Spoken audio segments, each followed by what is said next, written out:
Coucou tout le monde, je suis trop contente de vous retrouver pour ce nouveau tutoriel. Alors aujourd'hui, on va coudre ensemble myrtille. Myrtille, c'est une salopette ou un pantalon. Vous pouvez aussi ne pas coudre le plastron. Et en plus, c'est un plastron qui est amovible. Donc vous allez pouvoir décider de le mettre ou de ne pas le mettre. Donc ici, vous voyez ce qu'on porte. On pourrait très bien enlever le plastron et donc les petites bretelles. Myrtille est assez facile à coudre pour une salopette. Donc on a essayé de simplifier certaines choses et en même temps, elle est très très très belle à porter. Alors on va commencer d'abord par l'entoilage, ça c'est vraiment important dans myrtille. On va venir entoiler le plastron et entoiler les bretelles. Bien sûr, ça va dépendre du type de tissu que vous utilisez. Ici, c'est un velours milleret, donc c'est pas très épais. On a décidé d'entoiler les pièces ceinture que vous voyez sur la gauche et d'entoiler un côté du plastron que vous voyez sur la droite. Vous voyez plein de petits fils comme ça et de points, ce sont les points mèches, donc les points de repère. Vous pourriez aussi thermocoller la poche du plastron si besoin. Ici, on a décidé de ne pas le faire parce que c'est un French, il se tient assez bien, mais c'est une possibilité en fonction du tissu. Alors, on démarre avec les volants. Les volants sont complètement optionnels. Si vous ne les voulez pas, vous passez à l'étape suivante. La première chose que vous allez faire avec les volants, c'est replier endroit contre endroit par rapport au petit côté. Et vous allez mettre une petite épingle et puis on va venir piquer à 1 centimètre au niveau des 4 petits côtés, tout simplement à la machine à coudre. Voilà ce que ça donne. Ensuite, vous allez venir retourner, donc vous allez plier votre marge de couture et puis retourner et sortir les angles délicatement avec n'importe quel outil qui fonctionne. Ici, c'est un petit outil qui s'appelle outil d'aide à la confection d'angles de chez Prime. On l'a évidemment dans la boutique, mais d'autres choses peuvent fonctionner. Attention, il ne faut pas que ce soit trop piquant. Et puis alors, vous allez venir surfiler ou surjeter le côté ouvert du petit volant. Donc vous avez le volant du dessus qui est déjà fait. Deuxième étape, des volants, vous allez venir les froncer. Donc pour ça, on va venir piquer au niveau du surjet. On va faire un point qui est très long, d'accord? Donc vous allez choisir une longueur de point de 3 à 4 millimètres et on ne va surtout pas faire de point d'arrêt. Et alors surtout, vous allez baisser la tension du fil, d'accord? On ne veut pas que le fil soit bien tendu, on veut qu'il soit le plus lâche possible. Donc en général, on descend à 0, ça dépend un petit peu de votre machine. Sur la fin, on relève le pied de biche. Ici, j'ai un coupe-fil automatique sur ma machine. On ne l'utilise surtout pas. On a besoin que le fil puisse dépasser des deux côtés pour pouvoir venir froncer. Deuxième étape, on va piquer à 1 cm. Donc là, on était plus ou moins à 4-5 millimètres. On va ensuite venir piquer parallèlement. Alors, il y a plusieurs écoles. Il y en a qui vont piquer tout près, comme Charlotte est en train de le faire parce qu'elle est très précise. Elle est en train de piquer sur le côté intérieur du surjet. C'est une bonne façon de se repérer. Il y en a qui vont piquer à 1,5 cm pour être une fois à gauche et une fois à droite du fil de la piqûre finale. Ça, c'est un peu vous qui choisissez. Voilà ce que ça vous donne une fois que vos fils de fronce ont été placés. Maintenant, vous allez pouvoir tirer dessus. Pourquoi est-ce qu'on met 2 fils de fronce? Eh bien, simplement parce que c'est plus solide. Si vous en cassez un, tout n'est pas perdu et c'est plus facile à froncer. Donc là, elle tire délicatement, bien évidemment, sur ses fils et elle vient créer des petites fronces les plus régulières possibles. Pour celles qui sont adeptes du lastin, comme moi, comme nous, je ne vous conseille pas d'utiliser le lastin ici. Pourquoi? Parce qu'on est sur 2 épaisseurs d'un tissu qui, en général, pour une salopette, ne sont pas très légères. Et donc, le lastin n'aura pas la force pour venir faire des fronces suffisantes sur ces 2 épaisseurs. Sur une épaisseur de French, sans problème, pas sur les deux. Donc, on va mettre nos petits volants de côté une fois qu'ils ont été froncés et on va préparer nos bretelles, pardon. Donc pour ça, vous allez venir épingler, tout simplement. Là, on a décidé de ne pas les entoiler.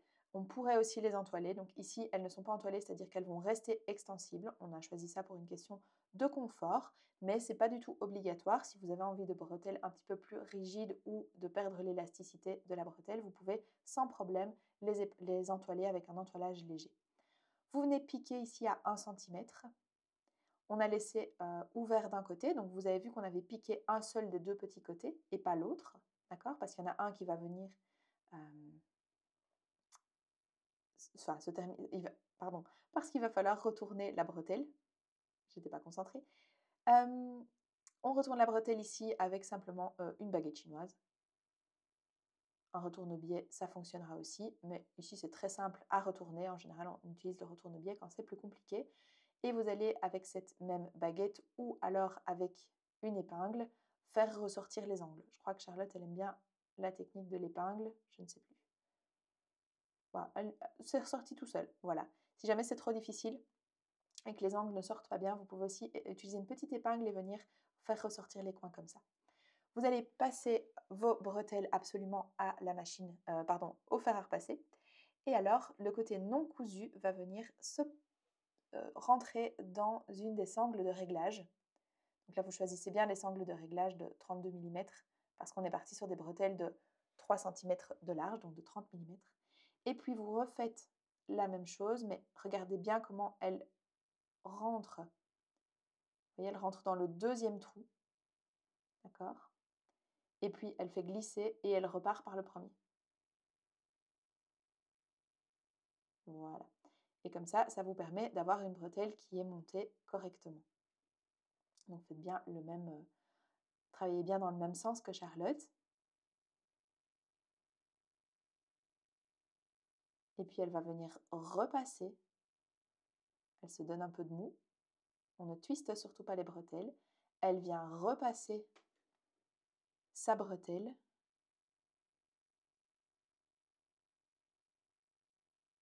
À l'inverse, vous voyez ce qu'elle fait? Elle vient repasser complètement à l'inverse de ce qu'elle a fait tout à l'heure. Ou dans le même sens, ça dépend comment vous regardez, mais en tout cas, elle va faire revenir l'extrémité non cousue vers la boucle de la bretelle. Voilà, et là, elle va pouvoir venir plier et elle va pouvoir venir positionner son morceau plié sur sa bretelle.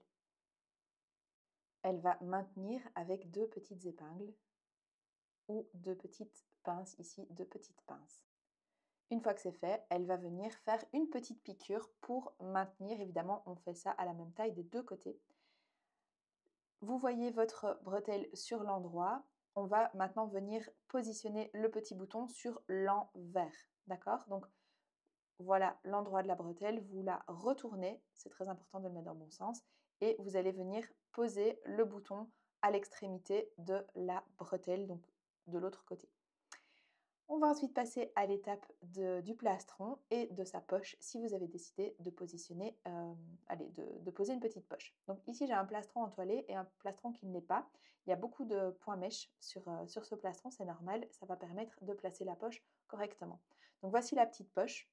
On a fait une poche très très simple parce qu'on a mis, on s'est dit qu'on allait mettre les détails dans les volants et pas dans la poche. Et donc vous allez venir plier cette poche. Donc il y a des crans, hein, regardez. Vous pliez cette poche au niveau du haut de la poche, endroit contre endroit, sur les quelques centimètres au niveau donc des crans. Et là, on va venir piquer ces quelques centimètres à 1 cm du bord. Ça va permettre de faire une jolie finition. Ensuite, on va replier notre marge de couture vers l'intérieur et retourner l'angle de la poche. Comme ça, votre haut de poche est fait. Évidemment, on viendra le surpiquer pour que ça soit bien maintenu. Donc là, vous allez repasser votre poche en faisant rentrer de 1 cm les marges de couture vers l'intérieur et en repassant bien évidemment le haut de la poche pour qu'il ne bouge pas. Et on va d'abord faire cette surpiqûre. Voilà, donc la surpiqûre est faite, comme ça ne baille pas, et c'est repassé au niveau des 2 côtés et du bas.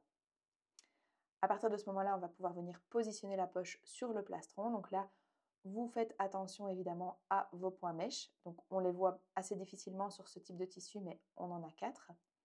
On vient positionner la poche dans le bon sens. Faites attention au sens du plastron, d'accord? Vu que c'est un rectangle, on pourrait se dire que c'est dans un sens ou dans l'autre. En fonction des tailles, il va avoir un rendu différent aussi, donc faites vraiment attention au sens du plastron. Et alors là, on va utiliser des épingles ou alors du Wonder Tape. Ici, elle a décidé d'utiliser des épingles, en sachant que le Wonder Tape, c'est un collant qui s'en va à l'eau et qui permet de coller la poche au lieu de l'épingler, c'est un choix. Et on va venir piquer les 3 côtés qu'on vient d'épingler, évidemment pas le dessus, sinon vous vous retrouvez avec une poche fermée. Croyez-moi, je l'ai déjà fait. J'ai un short papaye avec une poche fermée parce que je n'ai pas eu le courage de tout découdre. Voilà, voilà. Vous venez piquer ici. Alors là, votre choix. Vous pouvez décider de faire une seule piqûre ou 2 piqûres. Vous pouvez aussi choisir un point décoratif, bien évidemment. Donc ici, Charlotte, elle nous fait, une double piqûre. Voyez? Donc elle a décidé de démarrer à plus ou moins 1 centimètre du bord pour sa première piqûre et sa deuxième piqûre est à environ 2 millimètres du bord. Comme ça lui fait une poche vraiment bien finie. Ça, c'est vraiment votre choix. En tout cas, il doit y avoir une piqûre qui est à plus ou moins 2-3 millimètres du bord et pas plus pour ne pas évidemment que les côtés de la poche se retournent. Enfin, ce serait pas joli. Donc, une piqûre au centre, pardon, une piqûre au bord et une seconde piqûre décorative si vous le voulez un peu plus vers l'intérieur. Et ça lui permet de finir joliment avec un petit effet rectangle comme ça. Donc, c'est très très joli. Voilà ce que ça vous donne une fois que c'est fini. Alors, on va finir le plastron. Pour ça, vous avez besoin de vos volants, donc on va bien les froncer.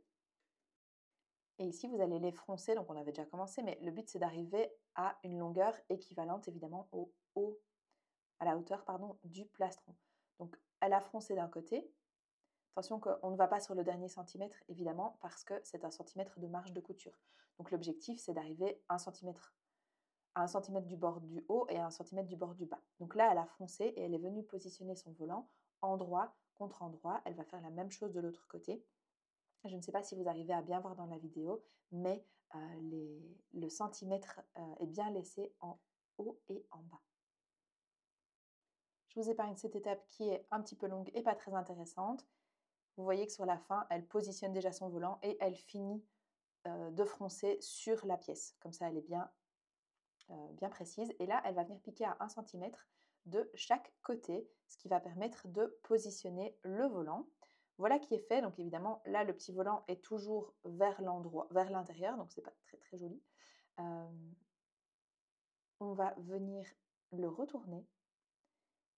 Mais d'abord, on vient positionner évidemment la doublure, d'accord? Donc le plastron est complètement doublé. Donc vous venez positionner votre doublure et on va l'épingler. Donc là, le petit volant se retrouve entre les deux. Vous épinglez tout le tour du plastron. Alors bien évidemment, on va piquer tout autour, mais on va laisser une ouverture, parce que sinon vous n'arriverez pas à retourner votre plastron. Donc vous laissez une ouverture. Ici, elle décide de la laisser sur le bas. Et donc voilà. Moi, pour ne pas oublier, je mets deux. Alors elle n'oublie pas. Moi, j'oublie. Donc je mets deux pinces, deux pinces l'une à côté de l'autre, et comme ça, mon cerveau se dit que c'est pas normal et donc s'arrête. Sinon, j'ai déjà dû découdre aussi très très souvent. On dégarnit les angles. Et puis, on va pouvoir retourner ce plastron. Doucement, évidemment. Le but, c'est pas de casser quoi que ce soit. On s'aide de ce qu'il faut, ses doigts, une baguette, tout ce qu'il faut pour ressortir les angles correctement. L'outil d'aide à la confection d'angles, vraiment ce que vous avez qui convient. Hop. Voilà. L'objectif, c'est vraiment d'avoir un beau plastron bien rectangulaire. Et donc, c'est important d'avoir de beaux angles. Et vous voyez que les volants, de manière assez magique, se sont retrouvés, enfin, c'est pas magique, mais moi je trouve ça toujours génial, se sont retrouvés vers l'intérieur, pardon, vers l'extérieur. Ici, elle se rend compte qu'il y a un petit fil qui était gênant, donc elle l'enlève et elle vérifie que tout va bien. Et en effet, tout va bien. On repasse évidemment ce plastron et on va faire une surpiqûre tout autour pour que tout soit joliment fini et que tout soit bien tenu. Ça va nous permettre aussi de fermer la petite ouverture qui reste encore. Donc celle-ci, vous pouvez l'épingler si vous en avez besoin ou mettre des pinces, c'est comme vous voulez. Parfois, en fonction des tissus, juste le repasser, ce sera suffisant. Donc ici, vous voyez qu'on a une jolie surpiqûre qui fait tout le tour du plastron. À ce stade, on va pouvoir venir mettre les boutons. Attention, si vous utilisez un pied de biche pour boutonnière, gardez-en un pour la ceinture. Donc le dernier bouton, vous ne le posez pas, vous le poserez à la fin. Pourquoi? Sinon, si vous n'avez pas, en tout cas si vous n'avez pas de bouton de rechange, sinon vous n'arriverez pas à faire la boutonnière ceinture. Donc voilà, une fois que c'est posé, ce que donnent les boutons. Donc nous, on a mis des boutons, forcément les boutons qui vont avec les petites attaches de salopette. Et en dessous, on a mis des boutons nacrés, plats, voilà, très classique. Vous pouvez aussi très bien partir sur des pressions, d'accord? Si vous n'avez pas envie de faire de boutonnière, vous partez sur des pressions. Alors dans ce cas-là, vous mettez la pression mâle, c'est celle-ci, sur le plastron pour ne pas qu'elle rentre. Si jamais vous décidez de porter le pantalon tout seul, eh bien, vous n'avez pas envie d'avoir le côté de la pression mâle qui vous rentre dans le ventre tout le temps. D'accord? C'est parti. Pour la pince, devant. Alors, version femme uniquement, évidemment, on ne fait pas de pince sur un patron enfant. Alors, vous allez marquer la pince, donc c'est-à-dire que vous allez utiliser un petit point mèche, et puis vous allez tracer avec un feutre qui s'efface les deux droites entre les crans, donc sur le côté, et le point mèche. Vous pliez endroit contre endroit en faisant correspondre l'écran, et donc les deux lignes que vous avez tracées doivent se superposer. Vous vérifiez bien, d'accord? Et alors on va piquer au niveau de la ligne que vous avez tracée. Voilà ce que vous donne votre pince. Donc ça, c'est la pince du pantalon, hein. Une fois que les pinces sont faites, vous allez passer aux poches italiennes. Alors poches italiennes qui sont des poches assez classiques et très faciles à faire. Donc la première étape, c'est que vous allez faire correspondre votre poche. Alors je confonds toujours poche ou fond de poche, mais vous voyez bien ce que Charlotte est en train de faire, peu importe le nom. Celle qui est coupée, vous la faites correspondre avec l'ouverture de la poche et vous allez piquer à 1 centimètre des deux côtés, bien évidemment. Voilà qui est fait. Une fois que c'est fait, vous allez prendre votre poche, sac de poche, fond de poche, je ne sais pas, j'oublie toujours. Et vous allez venir, donc ici vous ouvrez évidemment, et vous allez venir positionner l'autre pièce poche. Donc là, Charlotte vous montre que les marges de couture doivent se positionner vers l'extérieur, donc vers la poche, et donc vous allez faire une petite surpiqûre. Voilà, j'ai voulu aller trop vite. Donc vous faites votre petite surpiqûre pour que en fait la poche, ça sert à quoi? Ça sert à ce que la poche ne ressorte pas. Et donc c'est beaucoup plus joli, c'est beaucoup plus joliment fini avec cette petite sous-piqûre. Voilà, c'est vraiment un point tout simple, point droit tout simple. Même si on est sur un tissu élastique, on va utiliser un point droit parce qu'on n'a pas envie de tirer dessus, on n'a pas envie que ça s'étende non plus, donc c'est tout à fait normal d'utiliser le point droit. Une fois que c'est fait, vous allez venir positionner l'autre pièce poche et épingler ou mettre des pinces au niveau des arrondis. Et alors, vous allez piquer soit à la machine et puis surjeter, soit vous allez surjeter directement si vous êtes dans un tissu extensible. Ici, Charlotte est en train... J'ai dit velours Milleray au début en fait, mais je me suis trompée, celui-là. On a un velours Milleray qui ressemble, mais celui-là, c'est un French. Donc, elle a juste piqué et puis elle est venue surjeter. Vous voyez, là, ça va bien, donc votre ouverture de poche va bien rester en place. Donc, vous venez positionner le haut de votre poche, en fait, là où il y a les 3 épaisseurs. Et vous allez aussi positionner ici le bas sur le côté pour ne pas que ça bouge. Et vous pouvez faire un petit point dans la marge de couture, c'est optionnel, je vous conseille de le faire parce qu'au niveau du montage final, ça vous fera vraiment gagner du temps. On va assembler maintenant les jambes. Donc vous prenez une jambe dos et une jambe devant. Alors j'ai souvent la question de mais ça ne va pas, c'est pas la bonne taille. Si, c'est tout à fait la bonne taille. C'est normal que la jambe dos soit plus large que la jambe devant, surtout qu'ici on a en plus un élastique au dos, donc il y a encore plus de matière au dos. Donc ce qui compte, c'est que les longueurs de l'entrejambe et les longueurs du sous-bras, donc du côté de la jambe, soient identiques. Et là, c'est évidemment toujours le cas. Vous allez venir piquer les 4. Et donc là, ça dépend vraiment du tissu que vous avez utilisé. Donc soit tout à la surjeteuse, soit vous piquez à la machine et puis vous surjetez. Une fois que c'est fait, vous allez retourner une des jambes sur l'endroit et cette jambe, vous allez venir la placer dans la jambe qui est sur l'envers. Endroit contre endroit donc. L'objectif étant ici de faire correspondre la fourche. Donc en bas, on s'en fiche que ça corresponde. Par contre, au niveau du haut, on a besoin de faire correspondre la fourche. La fourche, c'est l'entrejambe, hein, si vous n'avez jamais cousu de pantalon. Mais en général, on ne commence pas par une salopette quand on coud un pantalon, mais peut-être que si. Après, le pantalon de Myrtille, seul, est très simple à coudre. Le plastron, il y a un peu plus de détails, mais une étape à la fois, c'est vraiment pas compliqué. Il y a peut-être les boutonnières qui sont un peu plus pénibles à faire, et bien c'est pas grave, vous pouvez utiliser des pressions. Voilà, vous allez épingler ou mettre des pinces, et puis vous passez de nouveau soit à la machine, puis surjeteuse, soit directement à la surjeteuse en fonction de vos goûts et de votre matière. La ceinture maintenant, les boutonnières qu'on va faire, elles sont évidemment optionnelles. Vous pouvez aussi très bien coudre le plastron sur la ceinture. Il n'y a pas de problème, alors votre salopette est une salopette et ne bougera pas. Nous, on a décidé de faire la totale, évidemment, puisque c'est cette vidéo, et qu'on aime bien de pouvoir choisir de l'utiliser en salopette ou non. Donc vous allez prendre vos pièces de ceinture entoilées et vous allez venir piquer à 1 cm au niveau des petits côtés. Vous voyez qu'on a ici nos points mèches, les points mèches devant et les points mèches dos. Donc les points mèches de devant, il y en a 4 parce qu'il y a 4 boutons sur le devant du plastron.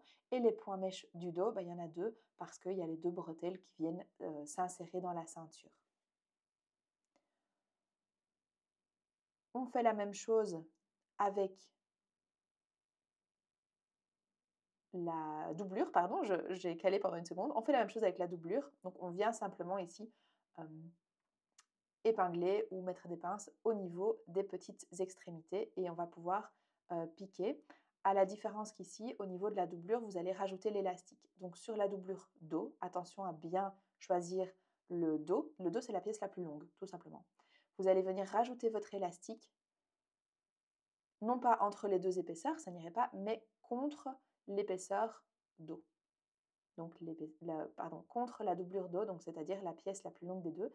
Et là, vous allez piquer dans la marge, vous allez piquer à 1 cm simplement, votre marge de couture classique. On a fait les boutonnières, ou alors vous allez les faire. Là, on a déjà fait une vidéo complète qui explique comment faire les boutonnières, mais ici, vous faites vos 4 boutonnières. Et au niveau du dos, voilà ce que ça vous donne. Il faudra de nouveau bien garder l'élastique du bon côté. Et donc là, vous allez venir faire correspondre endroit contre endroit les coutures de côté. Donc faites bien attention à ne pas mélanger le dos et le devant. L'élastique est au dos et les 2 boutonnières sont au dos. D'accord? Les 4 boutonnières sont sur le devant. Donc je vous invite vraiment, si vous n'avez jamais fait de boutonnière, à aller voir notre vidéo qui explique. Vous tapez clafoutis bouton ou clafoutis boutonnière et vous allez trouver sans problème. Si je ne me trompe pas, on avait fait ça pour dragon parce que dragon, il y a des boutons et donc des boutonnières. Des boutonnières que vous passez et vous posez évidemment des pressions à la place si vous avez décidé d'utiliser des pressions métalliques. Alors vous pourriez utiliser des pressions en plastique, je ne vous le conseille pas, c'est quand même moins solide que les pressions en métal. Donc on va replier la ceinture correctement, là il faudra tirer un petit peu pour pouvoir positionner l'élastique, donc là une 3e main serait la bienvenue mais on ne l'a pas, donc on va faire avec. Donc vous faites bien attention à positionner votre ceinture endroit contre endroit, vous regardez en fonction d'où sont les boutonnières, etc. D'accord? Vos boutonnières doivent absolument être sur l'intérieur, une fois que c'est replié, et vous allez venir épingler le devant et puis le dos. Donc d'abord le devant, c'est plus facile parce qu'il n'y a pas à étirer. Par contre, le dos, il y a à étirer. Une fois que c'est fait, vous allez piquer à 1 cm et puis surjeter tout simplement. Donc là, on vous l'épargne, c'est ultra classique. Il n'y a rien de spécial. Et voilà ce que ça vous donne. On a fait tout le contour évidemment puisque l'élastique était déjà placé dans la ceinture dos. Au niveau des ourlets, rien de nouveau sous le soleil. Vous faites des ourlets comme vous en avez envie. D'accord? Donc ici, elle a surjeté et elle va faire un ourlet simple, donc un rempli simple. Vous pouvez aussi faire un double rempli. Dans ce cas-là, vous n'avez pas besoin de surjeter et vous avez 2 épaisseurs d'ourlet. Ça dépend vraiment du rendu que vous voulez et ça dépend du fait que vous ayez envie de surjeter le bas ou pas. Donc ça, c'est vraiment vous qui voyez. Passons maintenant au montage final. Là, tout est bon, donc vous allez pouvoir tester la salopette. Vous allez pouvoir venir insérer les boutons dans les boutonnières. Voilà, et puis on vient insérer les bretelles. Je vous conseille vraiment de croiser les bretelles, elles ont été calculées pour. Parce qu'en fait, si vous ne les croisez pas, vous risquez de les perdre pendant la journée, ça bouge, c'est pas très agréable. Alors que quand c'est croisé, ça ne bouge pas, c'est très bien, il ne faut pas les régler tout le temps. Donc on les croise. Ici, elle vous montre, sans les croiser, mais je vous promets qu'on les croise. Et voici ce à quoi ressemble votre salopette. Donc voilà, avec les petites poches. Merci d'avoir suivi ce tutoriel jusqu'au bout. J'espère que la salopette vous plaît autant qu'à nous et que vous allez nous coudre plein de versions pour pouvoir nous les montrer. Abonnez-vous à la chaîne et on se revoit bientôt.